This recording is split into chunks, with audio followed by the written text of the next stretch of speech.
মুসা নবীর জামানায় আল্লাহ নবী মুসা আলাইহিস সালাম তিনি আল্লাহ পাকের সাথে কথা বলার জন্য তুর পাহাড়ে যেতেন।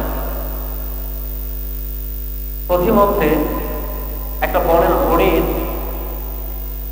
তাকে ডাক দিয়ে বলছে, আল্লাহ নবী মুসা, আপনি তো আল্লাহ পাকের সাথে কথা বলার জন্য তুর পাহাড়ে যান, আমার একটা কথা আল্লাহ পাকে বলবেন। বনের মধ্যে অনেক জীবজন্তু জানোয়ার আছে, পানির পিপাসায় জীবন যায় যায় অবস্থা, আমাদের পানির ভীষণ প্রয়োজন। আল্লাহ পাকে বলবেন যেন বৃষ্টি দেয়, এবং কবে বৃষ্টি দেবে আপনি এটা শুনে আসবেন। মুসা নবী যায় তুর পাহাড় থেকে ফিরে আসে, আল্লাহ পাকের সাথে কথোপকথন হয়। হওয়ার পরে হরিণ প্রশ্ন করে, হে আল্লাহ নবী মুসা, আপনি কি আমার কথা আল্লাহ পাকে বলেছেন বৃষ্টি কবে হবে? মুসা নবী বলছে, বৃষ্টি এখন হবে না, আরো 100 বছর পর হবে। কত বছর পর? প্রায় 100 বছর পর হবে, অনেক দেরি হবে বৃষ্টি। হরিণ শুনে বলছে আলহামদুলিল্লাহ।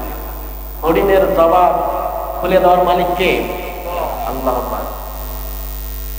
মুসা নবী আশ্চর্য হয়ে গেল, কি ব্যাপার, বৃষ্টি এখন তো হবে না, অনেক বছর পর বৃষ্টি হবে, আল্লাহ পাক জানিয়ে দিচ্ছেন, অথচ তুমি শুকরিয়া আদায় করে বললা আলহামদুলিল্লাহ। কারণ কি জানতে চাই? হরিণের জবান খুলে গেল।